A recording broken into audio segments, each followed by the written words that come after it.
अस्सलाम वालेकुम डॉक्टर साहब, महबूब अली कलोड़ो, मैक टीवी चैनल से। आप अपना तारुफ कराइए प्लीज़। मैं doctor Shaukat Malik, ENT and head and neck surgeon from Karachi, और इमरा का इस वक्त पाकिस्तान में मैं प्रेसिडेंट हूँ। पाकिस्तान में जितने भी इमरा के काम होते हैं जी। वो उन सब के लुक आफ्टर करना, उनको मैनेज करना, वो मेरे ही ज़िम्मे है। अच्छा, तो इस वक्त तक कितने केसेस आप कर चुके हैं वहाँ पे, ऑपरेशन के कितने कर चुके हैं, और इमरा का क्या इम्पेक्ट है हमारी पाकिस्तानी नेशंस के ऊपर? इमरा के अंडर में हम अगर सिर्फ कॉकली इम्प्लांट देखें तो we have done 104 cochlear implant. 104 okay, to date, up to date, yes. हाँ, और हम दिसंबर में इंशाल्लाह प्लान कर रहे हैं another 12 to 15 cochlear implant. Right. And how often this takes place in Pakistan, and how do you get the donations from UK, and how you get the equipment from the UK to the Pakistan? Normally we do twice a year, right, and sometimes thrice a year. Okay. And similarly the ear surgery camps in Mirpur Khas, right, we do twice a year. Right. So you do in the Karachi and Mirpur Khas? Yeah, we do cochlear implant in Karachi, right, and ear surgery camps in Karachi, right, Mirpur Khas, and we have also done in Lahore and Islamabad. In Islamabad. Yeah. Ever you have consulted the rural areas of the Sindh and rural areas of the Punjab? This is rural area of Sindh.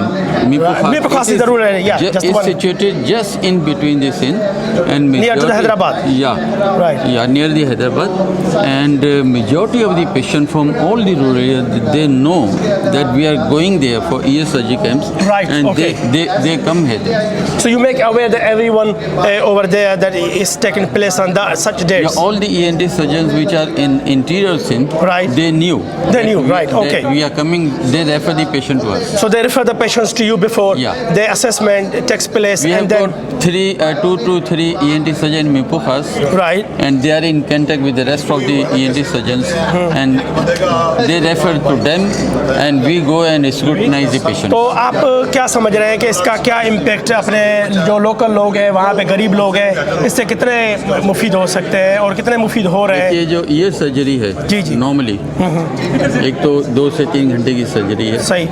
और दूसरी बात है कि ये surgery सिर्फ जो ख़ास तौर पे स्पेशली ट्रेंड है ईयर सर्जरी में वही कर सकते हैं, हर ENT सर्जन नहीं कर सकता। अच्छा, it's not normal, it's not normal surgery, it's a special surgery, it's a specialized surgery. Right, okay. और जो कॉस्ट है वो रफली 2 से 3 लाख पड़ती है। 2 से 3 लाख पर केस? पर केस, राइट। जो कि एक आम गरीब आदमी जो इंटीरियर सिंध में रहता है, एक तो वहाँ पे फैसिलिटी नहीं है ऑपरेशन की, फिर उसको ऑल दी वे कराची आना पड़ता है, जो कि वो भी उसके लिए फिजिबल नहीं है, वहाँ पे स्टे करना, वहाँ पे खाना पीना, फिर ऑपरेशन कराना। सही बात है। तो ये सारी फैसिलिटी हम जो है उनके डोर स्टेप पे दे रहे हैं। Well done. And very great. We have done more than 500 ear surgeries till now.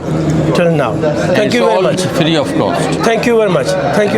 तो दोस्तों देखा आपने कि हम डॉक्टर साहब से बात कर रहे थे, इसने जो एक्सप्लेनेशन दी कि जितने भी हमारे वहाँ लोग हैं जिनको ईयर प्रॉब्लम है, जो बच्चे बोर्न होते हैं, लाइक अ डेफ बच्चे होते हैं, उनको सुन नहीं सकते, उनकी जो है वो सलाहियत नहीं होती, उनको जो है एक प्लांट होता है वो फिट किया जाता है ईयर के ऊपर, जिससे वो अपनी कुव्वत जो है वो वापस ले सकते हैं, वो सुन सकते हैं और फिर बोलना शुरू कर देते हैं। तो ये गॉड गिफ्टेड चीज़ें हैं जो कि इम्परा की तरफ से पाकिस्तान में हो रही है। यहाँ के इस तरह के बहुत सारे चैरिटी प्रोग्राम होते हैं जहाँ पे हम आते हैं, यहाँ के लोकल लोग आते हैं, उसको इनकरेज करते हैं, उसको फंड्स करते हैं, और फिर वो उसी से ही हमारे जो पाकिस्तानी है वहाँ पे जो गरीब लोग हैं जो कि अफोर्ड नहीं कर सकते, इसको जो है इससे मुफीद होते हैं। और इसके बहुत सारे जो है ना इससे उनका जो एक बच्चा नाकारा होने वाला होता है, जो हमारे मुआशरे में इतना ज़्यादा उसको नहीं देखा जाता, उसको उस स्ट्रीम में वापस लेके आते हैं, उसको एक नॉर्मल लाइफ की ज़िंदगी को होप देते हैं। तो